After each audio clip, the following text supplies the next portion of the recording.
Hello students, welcome to my channel Gyan Ganit. अभी हमने किया है क्वाड्रेटिक पोलिनोमियल। क्वाड्रेटिक पोलिनोमियल आपको पता है क्या होता है? A x square p of x is equal to a x square plus b x plus c. अब आपको पता होगा क्वाड्रेटिक इक्वेशन क्या होती है। अभी आपको क्वाड्रेटिक पोलिनोमियल आपका ये होता है a x square plus b x plus c. यहीं पर आपके पास क्वाड्रेटिक इक्वेशन क्या होती है? A x square plus b x plus c equal to 0। Quadratic equation बोल दिया जाए तो आपको इक्वल टू 0 लगाना है। इसको बोला जाता है क्वाड्रेटिक इक्वेशन। अगर आपके पास इक्वल टू 0 नहीं है तो वो बनेगा क्वाड्रेटिक पोलिनोमियल। एक नंबर में अगर आपसे कोई पूछ ले क्वाड्रेटिक पोलिनोमियल क्या होता है, क्वाड्रेटिक इक्वेशन क्या होती है, तो वही होता तो सेम ही है, a x square plus b x plus c. लेकिन क्या होता है, क्वाड्रेटिक पोलिनोमियल को आप इक्वल टू 0 नहीं लिख सकते। क्वाड्रेटिक इक्वेशन जो है आपका इक्वल टू 0 होता है। आज हम क्वाड्रेटिक इक्वेशन के बारे में पढ़ेंगे। तो उस क्वाड्रेटिक इक्वेशन की आपकी स्टैंडर्ड फॉर्म क्या होती है? A x square plus b x plus c. यहाँ से एक्स स्क्वायर का कोफिशिएंट ए हो गया, एक्स का कोफिशिएंट बी हो गया, सी कोई constant number. A B C ये तीनों ही क्या है? कांस्टेंट नंबर है। तो एक नंबर में जब आपसे पूछा जाता है, एक नंबर में आपके पास क्वेश्चन आता है एमसीक्यू में कि आपके पास कोई इक्वेशन दे दी किसी फॉर्मेट में, बताओ कि क्या वो क्वाड्रेटिक इक्वेशन है या नहीं है। देखो जैसे x प्लस 1 का square equal to 2x minus 3। क्या ये क्वाड्रेटिक इक्वेशन है? Sorry, 2 into x minus 3। क्या ये क्वाड्रेटिक इक्वेशन है? भाई हम इसको सोल्व करके बता सकते हैं। क्वाड्रेटिक इक्वेशन के लिए ए एक्स स्क्वायर होना जरूरी है, मतलब एक्स स्क्वायर वाली टर्म होना जरूरी है।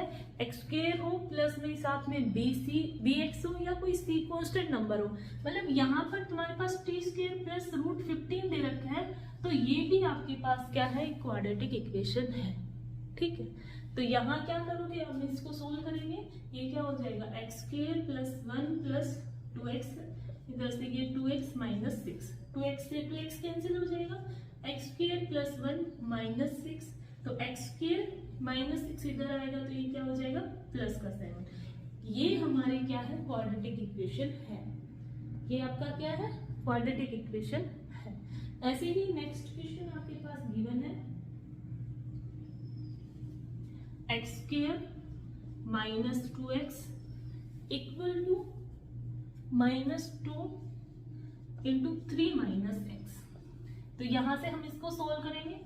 एक्स स्क्वायर माइनस 2x, ये minus 6 minus minus plus 2x इधर आएगा, तो x square minus 2x minus का 2x प्लस का 6 equal to 0। X square minus 4x plus 6 equal to 0। तो ये भी क्या है? आपकी क्वाड्रेटिक इक्वेशन है। Yes, quadratic equation. ऐसे ही नेक्स्ट क्वेश्चन। अब आपको बताना है कि क्या ये क्वाड्रेटिक इक्वेशन है। सबसे पहले इसको सोल्व करो। लेकिन आप क्या करना है, आपको एक नंबर का क्वेश्चन है तो आपको अपनी स्पीड बढ़ानी पड़ेगी। तो आप बिल्कुल जल्दी से आप इसको सोल्व करके देखो, नहीं तो आप डायरेक्ट भी देखने की कोशिश करो क्या ये क्वाड्रेटिक इक्वेशन है। भाई यहाँ पर x है, यहाँ पर भी x है, दोनों x वाले नंबर है। इधर भी x माइनस 1 है, x प्लस 3 है, x प्लस 3 है। जब आप इन दोनों का आपस में प्रोडक्ट करोगे तो दोनों साइड x स्क्वायर आएगा, दोनों साइड x स्क्वायर आएगा, बीच में इक्वल टू का साइन है, और दोनों एक्स स्क्वायर क्या हो जाएंगे? कैंसिल हो जाएंगे।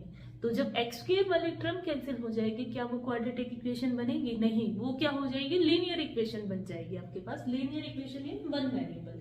देखो मल्टीप्लाई करके देखो, x square minus 2x plus x minus 2, इधर से x square minus x plus 3x minus 3। देखो एक्स स्क्वायर से एक्स स्क्वायर कैंसिल हो जाएगा और कुछ कैंसिल नहीं होगा। ये माइनस 2x और ये प्लस का x माइनस x माइनस 2, इधर से क्या हो जाएगा? 2x minus 3। और यहां से आप 2x को भी इधर लेके आओगे, x माइनस 2 माइनस का 2x प्लस का 3, तो ये क्या हो जाएगा? माइनस का 3x प्लस का 1। तो ये क्वाड्रेटिक इक्वेशन आपकी नहीं है। This is not a quadratic equation. ऐसे आपके पास दूसरा क्वेश्चन दिया हुआ है x माइनस 3 2x माइनस 1, किसी भी टाइप का क्वेश्चन आपको दे दे तो आपको सोल्व करके देख लेना है। यहाँ है प्लस का 2x plus 1 equal to x into X plus 5। अब यहाँ पे भी आप डायरेक्ट बता सकते हो, देखो ये x की मल्टीप्लाई इसके साथ होगी तो x स्क्वायर बनेगा, यहाँ पर इसकी x की प्रोडक्ट इस 2x के साथ होगी तो 2x स्क्वायर बनेगा। देखो इधर 2x बनेगा लेफ्ट हैंड साइड और right hand side x square बनेगा, तो दोनों कैंसिल नहीं होगा, एक टर्म आपके पास x स्क्वायर वाली बचेगी, तो ये क्वाड्रेटिक इक्वेशन आपकी बनेगी। देखो 2x square minus 6x plus x minus 3 x square plus 5x।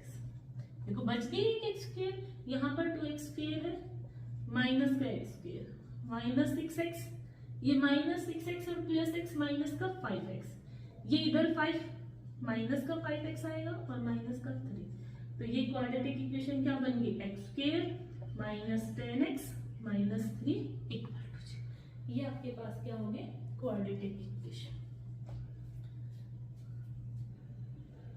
ऐसे ही आपके पास क्वेश्चन है x प्लस 2 का whole cube into equal to 2x into X square minus 1। अब आपको ये चेक करना है कि क्या ये क्वाड्रेटिक इक्वेशन है, क्या ये आपके पास क्वाड्रेटिक इक्वेशन है। सोल्व करो, a प्लस बी का होल क्यूब खोलना है, यहाँ पर एक्स क्यूब प्लस 8, यहाँ हो जाएगा 2 into 4 8x, 2 into 2 4x, 4x square, ये क्या होगा 2x क्यूब और ये माइनस का 2x, ये हो जाएगा। अब देखो यहाँ पर x क्यूब है और यहाँ पर भी 2x क्यूब है, भाई x क्यूब वाली टर्म बचेगी, यहाँ पर बचेगी x क्यूब वाली टर्म, आप इधर ले आओ माइनस का 2x क्यूब और ये प्लस का x क्यूब, ये minus plus 4x square plus 8x plus 2x plus 8 equal to 0। देखो माइनस एक्स क्यूब बचा, ये 4x स्क्वायर, ये प्लस 10x प्लस 8, ये आपके पास बचा। क्या ये क्वाड्रेटिक इक्वेशन है? भाई आप इसको क्वाड्रेटिक इक्वेशन नहीं, इसको क्यूबिक इक्वेशन बोलोगे, क्यूबिक इक्वेशन बोलोगे क्योंकि यहाँ पर x क्या आ रहा है एक्स क्यूब आ रहा है, तो ये क्वाड्रेटिक इक्वेशन नहीं है। कई बच्चे कहेंगे इतना ये पोर्शन तो क्वाड्रेटिक इक्वेशन का है, नहीं बेटा ये क्वाड्रेटिक इक्वेशन इतना आपका क्वाड्रेटिक इक्वेशन नहीं, लेकिन ये कंप्लीट आपका क्वाड्रेटिक इक्वेशन नहीं है, ठीक है।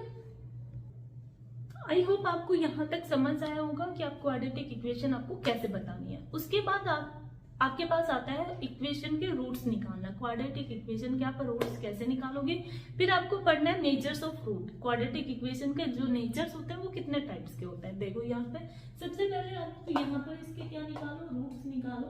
अब ये इक्वेशन आपके पास दी हुई है, find the root of the quadratic equation. आपने ये छोटी क्लासेस में भी किया होगा।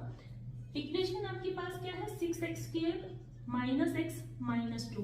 अब आपको यहाँ पे दो ऐसे नंबर फाइंड आउट करने हैं। देखो जो a होता है और जो c होता है उन दोनों का प्रोडक्ट कितना आ रहा है -12, और यहाँ पर b कितना आपका -1। ऐसे दो नंबर जिनका आप प्रोडक्ट करो तो -12 आना चाहिए और प्लस माइनस करो तो कितना आना चाहिए -1 आना चाहिए। अब ऐसा नंबर क्या हो सकता है भाई 4 और 3 का अगर हम प्रोडक्ट करते हैं तो -12 आएगा। 4 और 3 का प्रोडक्ट 12 आता है। अब हमें माइनस का 1 चाहिए और माइनस का, तो हम 4 क्या लेंगे माइनस का और 3 क्या लेंगे प्लस का, तो जब भी तो हमारा -1 आएगा माइनस करने पे। तो यहाँ पे 6x square -4x plus 3x -2। यहाँ फर्स्ट जो 2 टर्म्स है उनमें से कॉमन निकालेंगे और जो लास्ट 2 टर्म है उनमें से कॉमन। यहाँ पर इन दोनों में क्या कॉमन आ रहा है 2x। भाई ये 6 और 4 है, यहाँ दोनों 2 की टेबल में आते हैं तो 2x कॉमन हो गया। तो यहाँ क्या बचा 3x, यहाँ पर क्या बचेगा -2। यहाँ पर दोनों में से कुछ कॉमन नहीं है तो आपके पास क्या आएगा 1, 3x -2। तो 3x -2 2x प्लस 1। x की आपके पास दो वैल्यू आएगी, दोनों को आपको इक्वल टू 0 रख के वैल्यू दिखानी है। यहाँ से x की वैल्यू आ जाएगी 2/3 और यहाँ पर x की वैल्यू आ जाएगी -1/2। अब यहाँ पर x की 2 वैल्यू आ गई आपके पास। ऐसे ही आपके पास नेक्स्ट इक्वेशन को हम सोल्व करते हैं। अब आप यहाँ पर इसके नीचर्स के बारे में जानोगे कि क्वाड्रेटिक इक्वेशन के जो रूट्स होते हैं वो किस टाइप से आते हैं, वो चीज हम आगे पढ़ेंगे। पहले हम इक्वेशन के रूट्स निकालना सीखते हैं। सेकंड इक्वेशन आपके पास क्या है, 3x² माइनस 2√6 x प्लस 2। देखो काफी बच्चे क्या करते हैं, जो हमारे पास यहाँ रूट में दिख गया 2√6, उसको देख के डर जाते हैं कि पता नहीं यहाँ पर तो इसका क्या रूट होगा, यही देख के डर जाएंगे। सोचो यहाँ पर पहले आप देख लो, ये a है ये c है, a और c का प्रोडक्ट कितना आ रहा है 6, और जो आपके पास प्लस माइनस करके आना चाहिए माइनस का 2√6। देखो रूट 2√6 आना चाहिए और ऊपर मल्टीप्लाई कितनी आनी चाहिए 6। अगर मैं 6 को √6 और √6 अगर हम करेंगे तो दोनों का प्रोडक्ट 6 ही आएगा ना, और दोनों को ऐड कर देते हैं तो हमारे पास 2√6 आएगा। अब यहाँ पर माइनस का है तो हम दोनों नंबर को क्या लेंगे, माइनस का। माइनस करने पे प्रोडक्ट क्या हो जाती है, प्लस हो जाती है, और दोनों को ऐड करोगे तो आपके पास क्या आ जाएगा, माइनस। तो यहाँ पे आपको नंबर मिल गया -√6 और -√6। 3x² माइनस √6x, ये -√6x प्लस का 2। तो यहाँ से आप फर्स्ट 2 टर्म में से कॉमन निकालोगे, लास्ट 2 टर्म में से आपको कॉमन निकालना है। यहाँ से आपके पास कॉमन क्या आ रहा है, देखो यहाँ जो √6 है उसके अंदर आप लिख सकते हो 3 × 2। आप इस चीज को ऐसे लिख सकते हो 3 × 2। भाई रूट के अंदर 3 भी है और 2 भी है, तो यहाँ पे ये जो 3 है, आप इस 3 को भी आप √3 × √3 लिख सकते हो। भाई 3 का प्रोडक्ट 3 √3 × √3 3 होता है, तो क्या यहाँ से √3 कॉमन नहीं आ रहा है, √3x। किसी बच्चे को नहीं समझ आता तो ऐसे खोल के लिख लेगा तो अपने आप आ जाएगा आपके पास कॉमन नंबर। तो यहाँ पे √3 कॉमन आ गया, यहाँ बचा √3x और यहाँ पर √2 बचा। यहाँ से कॉमन क्या आ रहा है, देखो √2 को क्या आप √2 × √2 नहीं लिख सकते, लिख सकते हैं ना। तो यहाँ से √2 कॉमन आ रहा है, √3x माइनस का साइन कॉमन ले लिया हमने बाहर, तो ये प्लस हो जाएगा और ये माइनस का √2। तो यहाँ पर √3x माइनस √2 और ये क्या आ गया √3x माइनस का। यहाँ पर दोनों ही जो आपके पास रूट्स आए हैं वो क्या आए हैं, सेम आए हैं। तो यहाँ पर x की वैल्यू क्या हो जाएगी, √3x माइनस √2 को आप इक्वल टू 0 रखोगे तो x की वैल्यू क्या आ जाएगी, √2 अपॉन में √3, √2 अपॉन में 3। ये आपके पास क्या आ गए, इसके रूट्स। ऐसे ही आप इक्वेशन के रूट्स निकाल सकते हो। अगर आपके पास कुछ ऐसी इक्वेशन दे रखी हो, जैसे देखो यहाँ पे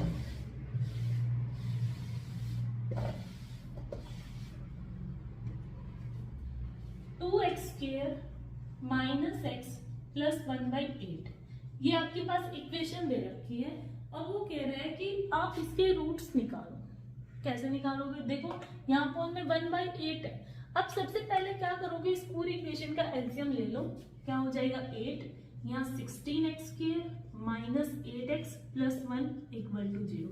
ये 8 उधर प्रोडक्ट में जाएगा तो 0 हो जाएगा, तो 16x² minus 8x plus 1 equal to 0। अब यहाँ पे दो ऐसे नंबर फाइंड आउट करने हैं जिनका प्रोडक्ट कितना हो 16 और प्लस माइनस करने पर कितना आए माइनस का 8। तो ऐसे दो नंबर -4 हो सकते हैं। तो 16x³ -4x प्लस 1। तो भाई यहाँ पर अपॉन में भी अगर कोई नंबर आ जाता है तो सबसे पहले आपको एलसीएम लेना और उसको देन सोल्व करना है। तो अब ये इजीली आपका सोल्व हो जाएगा। तो यहाँ से इक्वेशन के जो रूट्स आएंगे वो क्या आ जाएंगे, 4x कॉमन, यहाँ पे 4x -1 common, 4x -1 equal to 0। 4x minus दोनों ही जो रूट्स हैं वो क्या है, सेम है, तो x के जो रूट्स आगे वो क्या आगे 1/4। दोनों ही रूट्स क्या आगे 1/4 आगे। ऐसे ही अगर आपके पास जैसे स्टेटमेंट में देखो, अब आपके पास ये वाले क्वेश्चन दे रखे हैं, आप इनको सोल्व करना है, कैसे करोगे। अब आपके पास लिखा हुआ है find the two numbers whose sum is 27 and product is 182। भाई दो नंबर हैं जिनका सम कितना है 27। एक दो नंबर हमने एक x मान लिया एक y मान लिया जिसका सम कितना हो गया 27। उन्हीं दोनों नंबर का प्रोडक्ट कितना दे दिया 182। दोनों नंबर का प्रोडक्ट कितना दे दिया 182। तो यहाँ से अगर मैं एक की वैल्यू निकालूं, y की वैल्यू निकाली मैंने 27 माइनस x, ये निकल गई। दोनों नंबर का प्रोडक्ट कितना दे रखा है 182। अगर यहाँ पर हम y की जगह ये वैल्यू पुट कर दें तो हमारे पास क्वाड्रेटिक इक्वेशन बन जाएगी 27 माइनस x इक्वल टू 182। इसको आप सोल्व करोगे तो 27x minus X square is equal to 182। इधर लेके चले जाते हैं हम सारी चीजों की, तो प्लस का एक्स स्क्वायर हो जाएगा माइनस 27x हो जाएगा और ये क्या आ जाएगा प्लस का 182 इक्वल टू 0। अब हम क्या करेंगे 182 ऐसे, अगर आपको डायरेक्ट नहीं आता तो आप क्या करोगे फैक्टर करके देखोगे। 2 से डिवाइड करोगे तो ये क्या हो जाएगा 91। अब ये किससे जाएगा 7 से, 7 3 पे 7 13 7 91 हो जाएगा और 13 1। अब यहाँ से आपके पास ये 3 नंबर निकल गए हैं 2 इंटू 7 इंटू। अब इनको कैसे भी अरेंज करो कि आपके पास उनका सम कितना आना चाहिए 27। दो नंबर ऐसे भाई ये तो 14 हो जाएगा और ये कितना हो जाएगा 13। 14 और 13 को आप ऐड करते हो तो क्या आपके पास 27 आता है। तो आपको दो नंबर मिल गए 14 और 13। बड़ा नंबर हो तो आपको ऐसे करना है, नहीं तो आप डायरेक्ट भी कर सकते हो। तो यहाँ क्या हो जाएगा x square minus 14x minus 13x plus 182। यहाँ से कॉमन निकालोगे x माइनस 14, इधर से माइनस 13 कॉमन आएगा x माइनस 14। तो आपके पास दो फैक्टर आ गए x माइनस 14 x माइनस, तो इसके रूट्स क्या क्या आए हैं 13 एंड 14। अब ऐसे भी इस इक्वेशन को आप सोल्व कर सकते हो। अब बाकी क्वेश्चन हम करेंगे नेक्स्ट वीडियो में।